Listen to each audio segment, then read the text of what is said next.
Dauniche Audanse, Netogoko Coleman. Ntogoko Marie-Ange. And this is part of our mini-series focused on pronunciation in Bambara, Jula and Maninka. In this video, we want to focus specifically on a sound that I know at least frustrates a lot of my students. I don't know if it frustrates Marie-Ange, but it's the syllabic nasal. So I don't know if that even, does that ring a bell to you? It rings a bell. Okay, so this is when we have the letter N, but by itself, right? So it doesn't have any vowel attached to it. It's just the letter N. And I don't know, how would you, can you pronounce it for us if you saw it just written? Okay, one more time. Okay, so how would you describe this to people? Like when you first heard about this sound as a student, did you have any like tips or tricks that you kind of used to remember how to say it?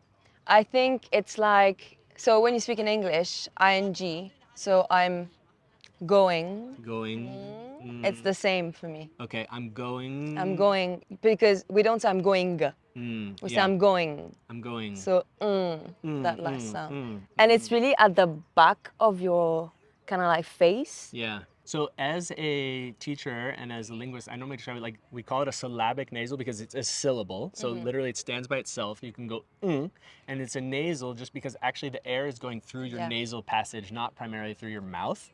Sometimes I tell people it's a little bit like if you were like going to push someone in the chest and you're like, yeah. right? But so, yeah. But you want your mouth to be open. So it's, right? So I hear a lot of students, they'll sometimes be like, or in, but it's, you don't want to say in, you don't want to say no, anything like that. You want to say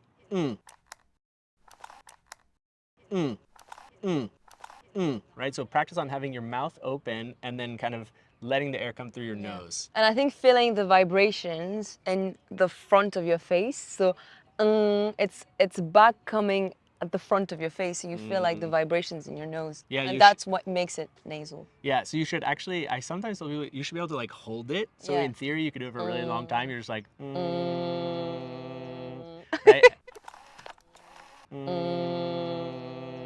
And then you want to make it into a syllable. So, My one other tip for people is that sometimes this sound can transform a little bit. So for instance, in the expression, like, well, let's take an example. So if I greeted you and I said, ini sogoma, what's the first thing that you would say?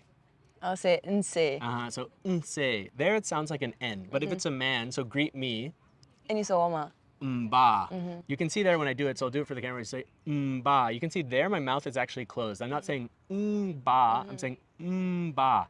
So we still write it NBA, so it's with an N, but that's the underlying form. But because your mouth is kind of anticipating the B sound, so when we say a B, like ba, ba, ba, ball, you see how both of our lips close, so you say, and that's why the becomes a Yeah. But I do see a lot of people when they're writing in Bambara, and if they haven't studied the language formally, they'll just write M? right? Okay. But you just want to know that, okay, it sometimes is pronounced that way, but you don't write it that way, which is a little bit like in English. Like there's lots of things that you say it that way, and that's more normal, but that's not necessarily how you write it, at least in standard writing. Even in French, like we write femme with an E, but we don't say femme, we say femme, which you would write with an A if you didn't know. So keep that in mind with this syllabic nasal. You don't want to think, there's a with an M and then a separate one. It's always it just gets written in different ways depending on the context. Aywa, Marie-Ange, before we wrap this one up, can you think of, are there any, for you as kind of a beginner student, are there any sentences where you definitely think that you have to use this all the time?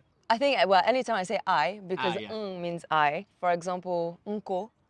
Which, what does that mean? I say. Yeah, so unko can mean I say, I said, it depends on the context, but that's a really good example. Yeah, and anytime you say I, and this is actually a trick that now I thought of, is that if you have trouble doing the right? So if you have another sentence like, do you know how to say I go, for instance? No. Okay, so we'd say beta, right? So it's be. Ta is the verb to go, right? And it sounds like beta because the B, exactly. So beta, right? But some people, if they find that hard, what I tell them is you can use the emphatic form of So do you know the emphatic form of So it's actually ne. Ah, ne, yeah. I know So this. some people, that's Sorry a trick. guys, I'm rusty. So for some people, that's kind of a trick, is that if you find that you're not good at pronouncing the like some people can't do it very quickly, so you can always, or in most cases, you can replace a proper as in like I. So when you're saying I do this, I like this, I go here, that kind of thing, you can say ne. And some people find that a lot easier. So you can say neko, Neko. but you can also say unko. Can you say ne togoko? Yeah, you could say Okay. ne togoko, or you can say togoko. So whichever one you find easier. Cool. Aiwa, kumabana. So if you like this video, think about giving us a thumbs up. You can leave us a comment if you have questions, or you want to just tell us that you really like this series. Nebe alefo. So I thank her, and nebe aufo. Auniche, aukambe. Come back.